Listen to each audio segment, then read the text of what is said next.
Isabel Ceja, para darnos más preámbulos sobre este asunto. ¿Cómo estás? ¿Qué tal? Buenas tardes, Mucho buenos gusto. días todavía. Oye, platícanos acerca de la meningitis. Primero hay que definirla. ¿Qué es para empezar ahí a atacar las dudas? Ok.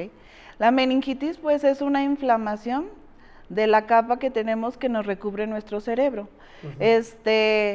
Cuando se llegan a inflamar esta capita que tenemos, llegamos a presentar ciertos síntomas que pueden ser como los que ya vimos en la notita, como dolor de cabeza, fiebres muy altas, rigidez de nuca, puede haber vómitos o hasta puede haber cierta somnolencia o pérdida de nuestras actividades normales, nos podemos sentir como muy decaídos, cosas así, y eso es más común en los niños. Oye, ¿y cuáles son las causas más frecuentes de la meningitis? Existen varias causas que pueden ser por bacterias, que puede ser la Neisseria meningitidis, que es de las más comunes, puede ser por parte de los virus, que son parte de los enterovirus, por parásitos o por hongos, también puede ser alguna otra causa. ¿Y en qué puede detonar esto? O sea, ya sé que es un padecimiento, te afecta de diferentes formas, pero si esto persiste o si el problema está ahí permanente y se agrava. Lo que pasa es que este es un padecimiento que es muy importante como médicos tener un buen diagnóstico oportuno.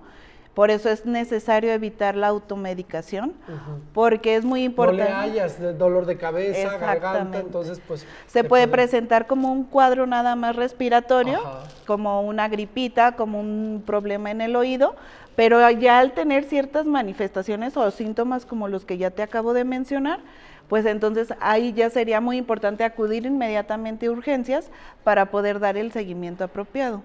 Ok. Oye, ¿y esto cómo se puede diagnosticar? Por ejemplo, ya una vez que llegamos con el médico supone que es y qué tipo de examen. El diagnóstico que se hace para diagnosticar lo que es la meningitis es por medio de una punción lumbar. Se hace una punción a nivel de la parte de la médula para sacar líquido cefalorraquídeo y poder saber si hay bacterias que estén ocasionando.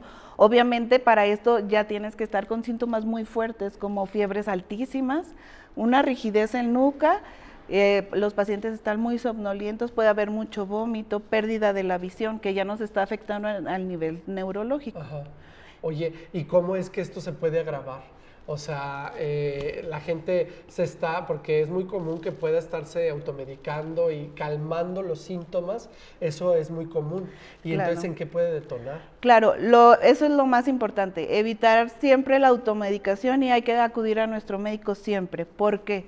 Porque podemos empezar con una gripita que nos podemos estar calmando un poquito los síntomas, pero si es realmente la meningitis, pues se nos puede complicar con un cuadro muchísimo más grave. Oye, pero es súper difícil tomar medidas preventivas entonces, porque ¿cómo sabes? Exactamente, por eso siempre que tengamos fiebres muy altas, que nos sintamos decaídos, siempre es muy necesario acudir al médico.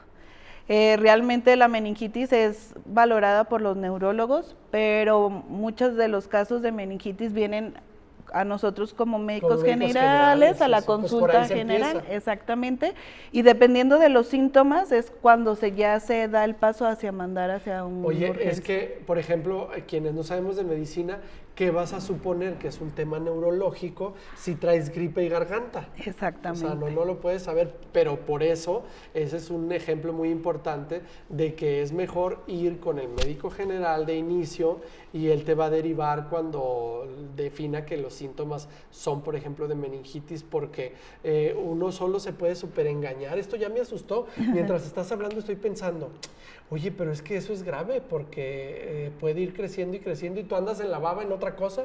Sí, claro. De hecho, es común que aparezca en personas, no todos los llegamos a desarrollar. ¿Por qué? Porque los pacientes que pueden llegar a desarrollar meningitis son los pacientes que están inmunocomprometidos, que son pacientes que tienen sus defensas muy bajitas, como pacientes con VIH, pacientes con cáncer, los niños recién nacidos, que son los que tienen mayores riesgo de poder adquirir la meningitis. Oye, ¿y la gente se puede morir de meningitis o eso detona otras cosas? Muchas veces, dependiendo del tipo de bacteria que llegue a ocasionar, hay bacterias que son súper agresivas. En estos casos sí es muy factible que lleguen a morir, y si no, sí pueden llegar a tener ciertas complicaciones que vaya a tener de por vida, o sea, que pueda tener pérdida de su visión o algo, puede salir del cuadro sin ningún problema, Ajá. pero después sí podría tener efectos secundarios. Ok. Sí. Oye, y decías que las personas, sobre todo bajas de defensas, son las que pueden padecerlo. Claro. Y para ello hay grupos, por ejemplo, hablabas de sector VIH, ¿qué otro? Cáncer, los niños también son pacientes que sus defensas todavía son muy bajitas, entonces sí es súper importante acudir con el médico cuando veamos que nuestros bebés tienen fiebre o algo, hay que acudir al médico para poder darle una valoración lo más adecuado posible. Pues si usted está como yo, que creíamos que la meningitis era un tema de otros órganos y de otras partes del cuerpo, pues resulta que no, que es neuronal y viene del cerebro, imagínese usted. Entonces no hay que cometer los errores de suponer, porque eso nos puede llevar a la muerte. Claro, ¿verdad? Y es súper importante también que tengamos y hagamos énfasis en la vacunación de nuestros niños. Okay. ¿Hay vacuna meningitis? Exactamente, antes de los 2 años nuestros niños ya tienen que tener sus 3 vacunas o su vacuna y sus 2 refuerzos para que estén cubiertos contra, contra el neumococo. Oye, y si por ejemplo los adultos no pueden acceder a esas vacunas, y yo no sé si me vacunaron.